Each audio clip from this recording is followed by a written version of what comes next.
Hi, I'm Linda. I'm a freshman, and my student number is S0441003.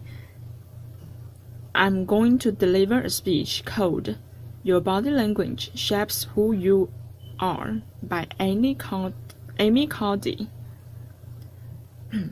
So, I want to start by offering you a free no-tech life hack, and all it requires of you is this, that you change your posture for 2 minutes. But before I give it away, I want to ask you to right now to do a little audit of your body and what you are doing with your body. So, how many of you are sort of making yourselves smaller? Maybe you're hunching, crossing your legs, maybe wrapping your ankles. Sometimes we hold onto our arms like this. Sometimes we spread out. I see you. So I want you to pay attention to what you are doing right now. We are going to come back to that in a few minutes. And I'm hoping that if you learn to tweak this a little bit, it could significantly change the way your life unfolds. So, we are really fascinated with body language, and we are particularly interested in other people's body language. We are interested in, an awkward interaction, or a smile, or a contemptuous glance, or maybe a very awkward wink, or maybe even something like a handshake. Here they are arriving at number 10. This lucky policeman gets to shake hands with the President of the United States. Here comes the Prime Minister. No. So a handshake, or the lack of a handshake, can have us talking for weeks and weeks and weeks, even the BBC and the New York Times. So obviously when we think about nonverbal behavior or body language, but we call it nonverbals as social scientists, it's language. So we think about communication. When we think about communication, we think about interactions. So what is your body language communicating to me? What's mine communicating to you? And there's a lot of reason to believe that this is a valid way to look at this. So social scientists have spent a lot of time looking at the effects of our body language or other people's body language on judgments. And we make sweeping judgments and inferences from body language. And those judgments can predict really meaningful life outcomes, like who we hire or promote, who we ask out on date. For example, Nalini Ambady, a researcher at Tufts University, shows that when people watch 30-second soundless clips of real physician-patient interactions, their judgments of the physician's niceness predict whether or not that physician will be sued. So it doesn't have to do so much with whether or not that physician was incompetent, but do we like that person and how they interacted? Even more dramatic, Alex Todorov at Princeton has shown us that judgments of political candidates' faces in just 1 second predict 70% of U.S. Senate and the gubernatorial race outcomes, and even that go digital. Emoticons used well in online negotiations can lead to you claim more value from that negotiation. If you use them poorly, bad idea, right? So, when we think of nonverbals, we think of how we judge others, how they judge us, and what the outcomes are. We tend to forget, though, the other audience that's influenced by our nonverbals, and that's ourselves. We are also influenced by our nonverbals, our thoughts and our feelings and our physiology. So, what nonverbals am I talking about? I'm a social psychologist. I studied prejudice, and I teach at a competitive business school, so it was inevitable that I would become interested in power dynamics. I became especially interested in nonverbal expressions of power and dominance. And what are nonverbal expressions of power and dominance? Well, this is what they are. So in the animal kingdom, they're about expanding. So you make yourself big, you stretch out, you take up space, and you are basically opening up. It's about opening up. And this is true across the animal kingdom. It's not just limited to primates. And the humans do the same thing. So they do this both when they have power sort of chronically, and also when they are feeling powerful in the moment. And this one is especially interesting because it really shows us how universal and old these expressions of power are. This expression, which is known as pride, Jessica Tracy has studied. She shows that people who are born with sight and the people who are congenitally blind do this when they win at a physical competition. So when they cross the finish line and they've won, it doesn't matter if they've never seen anyone do it. They do this, so the arms up in the V, the chin is slightly lifted. What do we do when we feel powerless? We do exactly the opposite. We close up, we wrap ourselves up, we make ourselves small. We don't want to bump into the person next to us. So again, both animals and humans do the same thing, and this is what happens next to us. This is what happens when you put together high and low power. So what we tend to do when it comes to power is that we complement the others' nonverbals. So if someone is being really powerful with us, we tend to make ourselves smaller. We don't mirror them, we do the opposite of them. So I'm watching this behavior in the classroom, and what do I notice? I notice that MBA students really exhibit the full range of power nonverbals. So you have people who are like caricatures of alphas. Really, coming into the room, they get right into the middle of the room before class even starts. Like they really want to occupy space. When they sit down, they are sort of spread out. They raise their hands like this. You have other people who are virtually collapsing when they come in. As soon as they come in, you see it. You see it on their faces and their bodies. And they sit in their chair and they make themselves tiny, and they go like this when they raise their hands. I noticed a couple of things about this. One, you are not going to be surprised. It seems to be related to gender. So women are much more likely to do this kind of thing than men.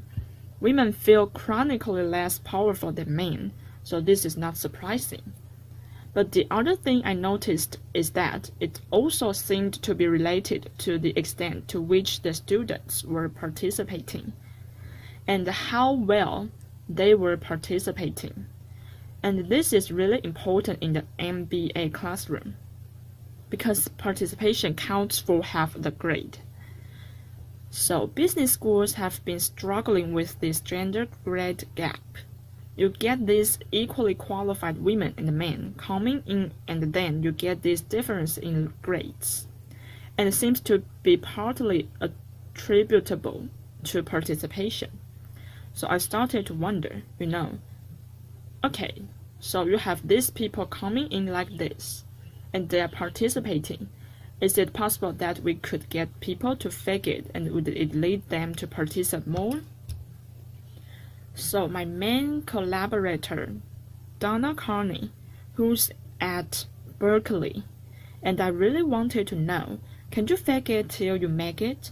Like, can you do this just for a little while and actually experience a behavioral outcome that makes you seem more powerful. So we know that our nonverbals govern how other people think and feel about us. There's a lot of evidence, but our question really was, do our nonverbals govern how we think and feel about ourselves? There's some evidence that they do. So, for example, we smile when we feel happy, but also we are forced to smile by holding a pen in our teeth like this. It makes us feel happy. So it goes both ways. When it comes to power, it also goes both ways. So when you feel powerful, you are more likely to do this. But also possible that when you pretend to be powerful, you are more likely to actually feel powerful. So the second question really was, so we know that our minds change our bodies, but is it also true that our bodies change our minds?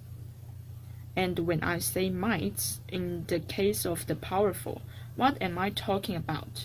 So I'm talking about thoughts and feelings and the sort of physiological things that make up our thoughts and feelings, and in my case, that's hormones. I look at hormones. So what do the minds of the powerful versus the powerless look like?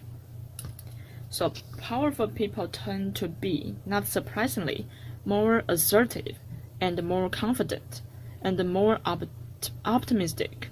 They actually feel they are going to win even at games of chance. They also tend to be able to think more abstractly. So there are a lot of differences. They take more risks. There are a lot of differences between powerful and powerless people. Physiologically, there also are differences on two key hormones. Testosterone, which is the dominance hormone, and cortisol, which is the stress hormone. So what we find is that high-power alpha males in primate hierarchies have high testosterone and low cortisol, and the powerful and the effective leaders also have high testosterone and low cortisol. So what does that mean? When you think about power, people tended to think only about testosterone, because that was about dominance. But really, power is also about how you act to stress. So, do you want the high-power leader that's dominant, high on testosterone, but really stress-reactive? Probably not, right? You want the person who's powerful and assertive and dominant, but not very stress-reactive, the person who's laid back. So we know that in primate hierarchies, if an alpha needs to take over, if an individual needs to take over an alpha role, sort of suddenly, within a few days, that individual's testosterone has gone up significantly and his cortisol has dropped significantly. So we have this evidence, both that the body can shape the mind, at least at the facial level, and also that role changes can shape the mind. So what happens? Okay, you take a role change. What happens if you do that at a really minimal level? Like these tiny manipulations, this tiny intervention. For 2 minutes, you say, I want you to stand like this, and it's going to make you feel more powerful. So, this is what we did. We decided to bring people into the lab and run a little experiment, and these people adopted for 2 minutes, either high power poses or low power poses, and I'm just going to show you 5 of the poses, although they took on only 2. So here's one, a couple more. This one has been dubbed the Wonder Woman by the media. Here are the couple more. So you can be standing or you can be sitting, and here are the low power poses. So you are folding up, you are making yourself small. This one is very low power. When you are touching your neck, you are really protecting yourself. So this is what happens. They come in, they spit into a vial for 2 minutes. We say you need to do this or this. They don't look at pictures of the poses. We don't want to prime them with the concept power. We want them to be feeling power. So 2 minutes they do this. We then ask them, how powerful do you feel on a series of items? And then we give them an opportunity to gamble. And then we take another saliva sample. That's it. That's the whole experiment. So this is what we find. Risk tolerance, which is the gambling. We find that when you are in the high power pose condition, 86% of you will gamble. When you are in the low power pose condition, only 60%. That's a whopping significant difference. Here's what we find on test tolerance. From their baseline, when they come in, high power people experience about a 20% increase, and the low power people experience about a 10% decrease. So again, 2 minutes, and you get these changes. Here's what you get on cortisol. High power people experience about a 25% decrease, and the low power people experience about a 15% increase. So 2 minutes lead to these hormonal changes that configure your brain to basically be either assertive, confident, and comfortable, or really stressed and reactive, and feeling sort of shut down. And we've all had the feeling, right? So it seems that our nonverbals do govern how we think and feel about ourselves. So it's not just others, but it's also ourselves. Also, our bodies change our minds. But the next question, of course, is, can power posing for a few minutes really change your life in meaningful ways? This is in the lab. It's this little task. It's just a couple of minutes. Where can you actually apply this? Which we cared about, of course, and so we think where you want to use this is evaluative situations, like social threat situations. Where are you being evaluated? Either by your friends. For teenagers, it's at lunchroom table. For some people, it's speaking at a school board meeting. It might be giving a pitch or giving a talk like this or doing a job interview. We decided that the one that most people could relate to, because most people had been through, was the job interview. So we published these findings, and the media are all over it. And they say, okay, so this is what you do when you go in for the job interview, right? So we were, of course, horrified and said, oh my God, no, that's not what we meant at all. For numerous reasons. No, don't do that. Again, this is not about you talking to other people. It's you talking to yourself. What do you do before you go into a job interview? You do this. You are sitting down, you are looking at your iPhone or your Android, not trying to leave anyone out. You are looking at your notes, you are hunching up, making yourself small, when really what you should be doing maybe is this, like in the bathroom, right? Do that. Find 2 minutes. So that's what we want to test, okay? So we bring people into a lab, and they do either high or low power poses again. They go through, bring people into a lab, and they go through a very stressful job interview. It's 5 minutes long. They are being recorded. They are being judged as also. and the judges are trained to give no nonverbal feedback. So they look like this. I imagine this is the person interviewing you. So for 5 minutes, nothing, and this is worse than being heckled. People hate this. It's what Marianne Lanfrance calls standing in social quicksands. So this really spikes your cortisol. So this is the job interview we put them through, because we really wanted to see what happened. We then have these holders look at these tabs, 4 of them. They are blind to hypotheses.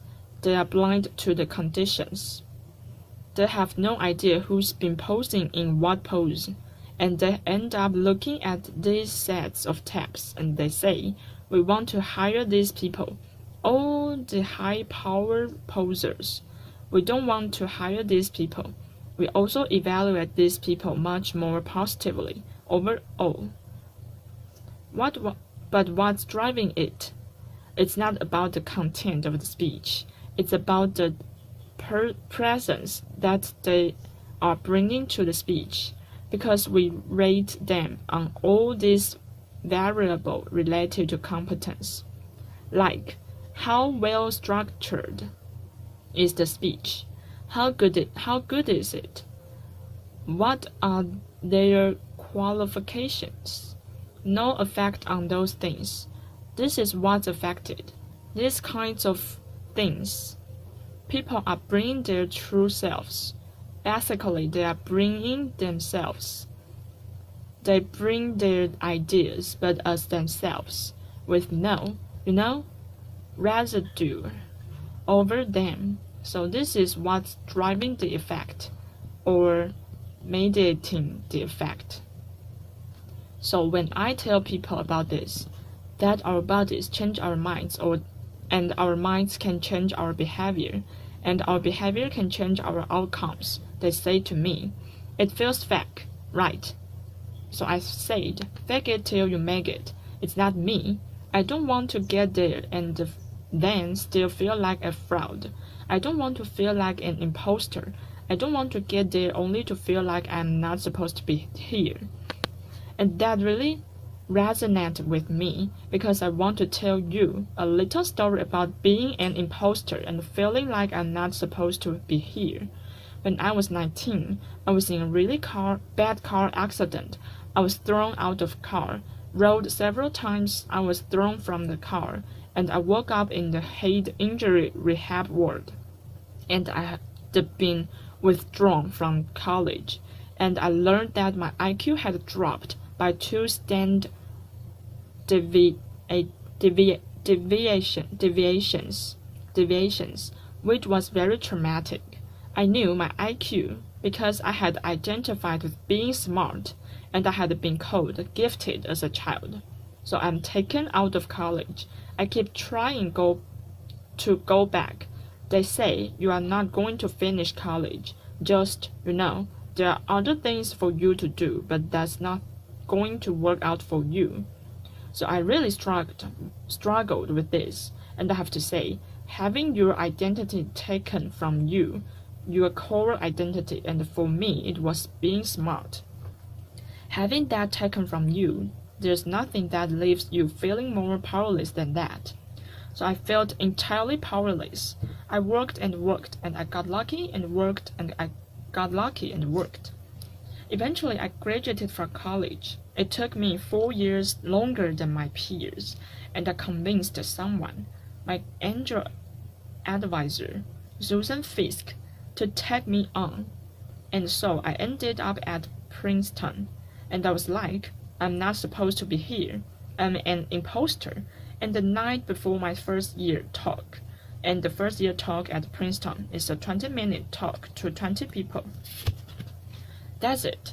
I was so afraid of being found out the next day that I called her and said, I'm quitting. She was like, you're not quitting because I took a gamble on you, and you are staying. You are going to stay.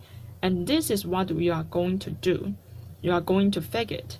You are going to do every talk that you ever get asked to do. You are just going to do it and do it and do it, even if you are terrified and just paralyzed and having an out-of-body experience. Until you have this moment where you say, oh my gosh, I'm doing it, like I have become this. I'm actually doing this. So that's what I did 5 years in grad school.